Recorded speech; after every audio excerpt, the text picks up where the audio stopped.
آدم علیہ السلام کے زمین پر آنے سے تقریباً 3435 سال اور طوفان نوح سے تقریباً 1080 سال بعد اللہ کے پیارے خلیل حضرت ابراہیم علیہ السلام کا زمانہ خیال کیا جاتا ہے۔ اللہ کے نبی ابراہیم علیہ السلام لوگوں کو دیکھتے تھے کہ کوئی ستاروں کی پوجا کر رہا ہے، کوئی چاند کی پوجا کر رہا ہے، کوئی سورج کی تو کوئی بتوں کی پوجا کرنے میں مصروف ہے۔ ابراہیم علیہ السلام نے پوری زمین کو دیکھا اور غور کیا، پھر زمین والوں سے کہنے لگے، ستارے رات میں نظر آتے ہیں اور پھر غائب ہو جاتے ہیں، بھلا یہ کیسے ممکن ہے کہ اللہ غائب ہو جائے؟ چاند آسمان میں چمکتا ہے لیکن وہ بھی بادلوں کے پیچھے چھپ جاتا ہے، یہ کیسے ہو سکتا ہے کہ اللہ چھپ جائے؟ یہ سورج جو سب سے بڑا نظر آتا ہے یہ بھی غروب ہو جاتا ہے۔ یہ مٹی کے بت جسے تم اپنے ہاتھوں سے ہی بناتے ہو، بھلا یہ کیسے ہو سکتا ہے کہ تمہیں رزق دے؟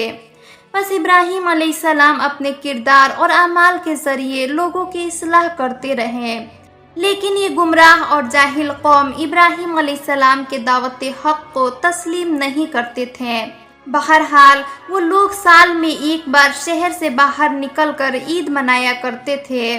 ابراہیم علیہ السلام کو ان کے والد نے اس جشن میں شامل ہونے کی دعوت دی تو آپ علیہ السلام نے فرمایا، میں بیمار ہوں، جسے اللہ تعالیٰ نے قرآن مجید میں یوں بیان فرمایا ہے۔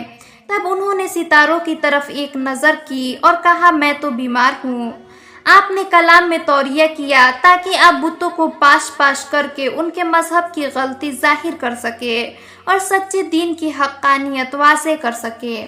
جب وہ لوگ عید منانے چلے گئے اور آپ شہر میں اکیلے رہ گئے تو آپ جلدی سے لوگوں کی نظروں سے بچ کر بتوں کے پاس پہنچے۔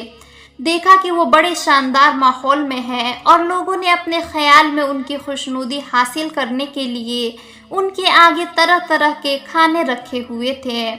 تو ان کا مذاق اڑاتے ہوئے آپ نے فرمایا، تم کھاتے کیوں نہیں؟ تمہیں کیا ہوا ہے؟ تم بولتے کیوں نہیں؟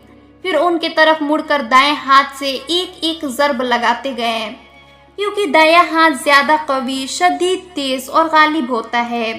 آپ کے ہاتھ میں ایک بسولہ تھا جو کہ لوہے کا ایک بھاری ہتھیار ہوتا ہے جس سے بڑھئی لکڑی کاٹتے اور تراشتے ہیں، اسی ہتھیار سے مار مار کر انہیں توڑ پھوڑ کر رکھ دیا، جیسا کہ اللہ تعالیٰ نے سورہ انبیاء میں فرمایا ہے، انہیں توڑ کر ٹکڑے ٹکڑے کر دیا سوائے بڑے بت کے تاکہ وہ لوگ اس کی طرف رجوع کریں۔ کہتے ہیں آپ علیہ السلام نے بسولہ بڑے بت کے ہاتھ میں دے دیا تھا تاکہ یہ تاثر ملے کہ اسے اپنے ساتھ چھوٹے بتوں کی بھی عبادت ہوتے دیکھ غصہ آ گیا، اس لیے اس نے انہیں توڑ پھوڑ کر رکھ دیا۔ جب لوگ جشن سے فارغ ہو کر واپس آئے اور اپنے معبودوں کی درگت بنی ہوئی دیکھی، تب انہوں نے کہا، ہمارے معبودوں کے ساتھ یہ معاملہ کس نے کیا؟ اگر ان لوگوں کو عقل ہوتی تو ان کے معبودوں کے ساتھ جو کچھ ہو گیا تھا اس سے انہیں حق کی دلیل سمجھ میں آ جاتی، یعنی اگر یہ بت معبود ہوتے تو کسی بھی بداندیش کے خلاف اپنا دفاع خود کرتے، لیکن اپنی جہالت، حماقت اور بے وقوفی کے بنا پر انہوں نے کہا، ہمارے معبودوں کے ساتھ یہ معاملہ کس نے کیا؟ کچھ لوگوں نے کہا، ہم نے ایک جوان کو ان کا ذکر کرتے ہوئے سنا ہے، اس کو ابراہیم کہتے ہیں، یعنی وہ ان کے عیب بیان کرتا ہے، ان کی تحقیر اور تذلیل کرتا ہے، اسی نے پیچھے رہ کر انہیں توڑا ہے۔ انہوں نے کہا، اسے بڑے اجماع میں لوگوں کے سامنے حاضر کرو تاکہ وہ سب لوگ اس کی باتیں سنیں اور اسے ملنے والی سزا دیکھیں۔ حضرت ابراہیم علیہ السلام کا بتوں کو توڑنے کا اصل مقصد ہی یہ تھا کہ سب لوگ جمع ہو جائے تاکہ تمام بت پرستوں کے سامنے ان کا عقیدہ غلط ہونے کی دلیل پیش کی جائے۔ بہرحال جب سب لوگ جمع ہوئے اور ابراہیم علیہ السلام کو بھی مجمع عام میں لایا گیا تو انہوں نے بات شروع کی اور کہا، اے ابراہیم، ہمارے معبودوں کے ساتھ یہ کام بھلا تم نے کیا ہے؟ تو آپ علیہ السلام نے کہا، نہیں، بلکہ یہ ان کے اس بڑے بت نے کیا ہوگا، اگر یہ بولتے ہیں تو ان سے ہی پوچھ لو۔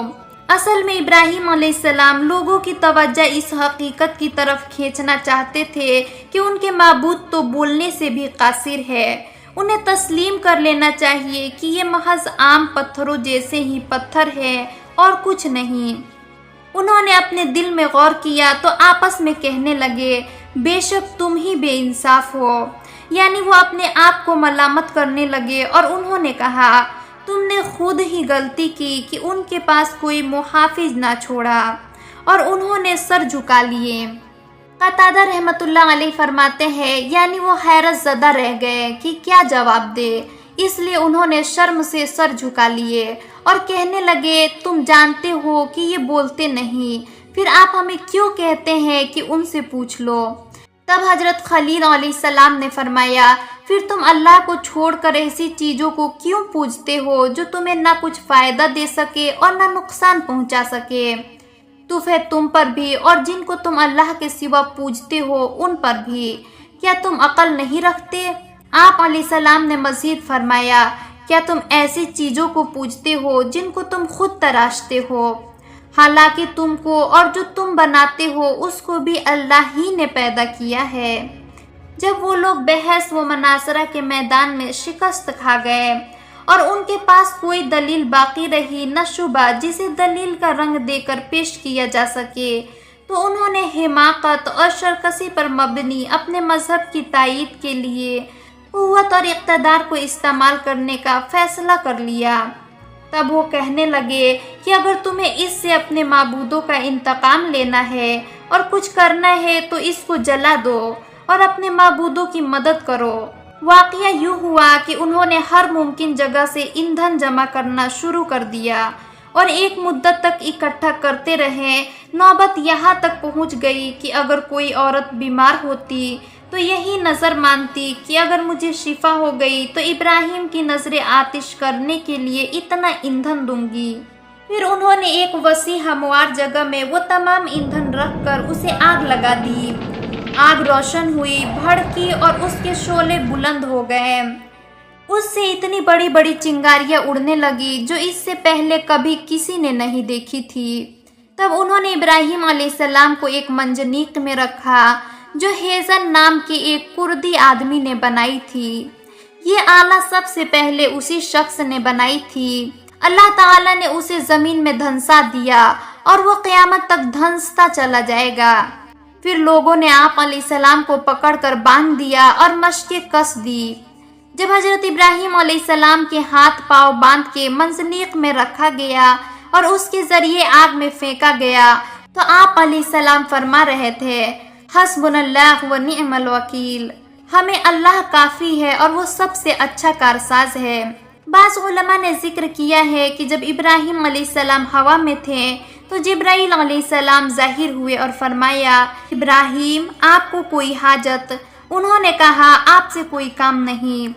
حضرت ابن عباس رضی اللہ تعالی عنہ اور حضرت سعید بن جبیر رحمۃ اللہ علیہ سے روایت ہے کہ بارش کا فرشتہ کہنے لگا، مجھے کب حکم دیا جائے گا کہ میں بارش برسا دوں؟ لیکن اللہ کا حکم اس سے بھی پہلے پورا ہو گیا۔ ارشاد باری تعالی ہے، ہم نے حکم دیا، اے آگ سرد ہو جا اور ابراہیم پر سلامتی والی بن جا۔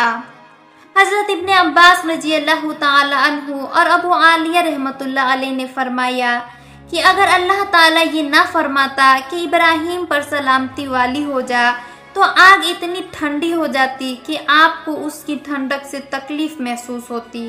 حضرت قعب احبار رحمۃ اللہ علیہ فرماتے ہیں کہ اس دن پوری زمین کے باشندے آگ سے فائدہ نہ اٹھا سکے اور آگ نے ابراہیم علیہ السلام کی صرف ان رسیوں کو جلائے جس سے وہ باندھے گئے تھے۔ حضرت ابراہیم علیہ السلام فرمایا کرتے تھے کہ میری زندگی میں کوئی دن اور رات وہاں گزرے ہوئے ایام سے زیادہ خوشگوار نہیں گزری۔ کفار نے حضرت ابراہیم علیہ السلام پر فتح پانا چاہی لیکن انہیں شکست ہوئی۔ انہوں نے بلند ہونا چاہا مگر انہیں پستی نصیب ہوئی۔ انہوں نے غالب آنا چاہا لیکن مغلوب ہوئے۔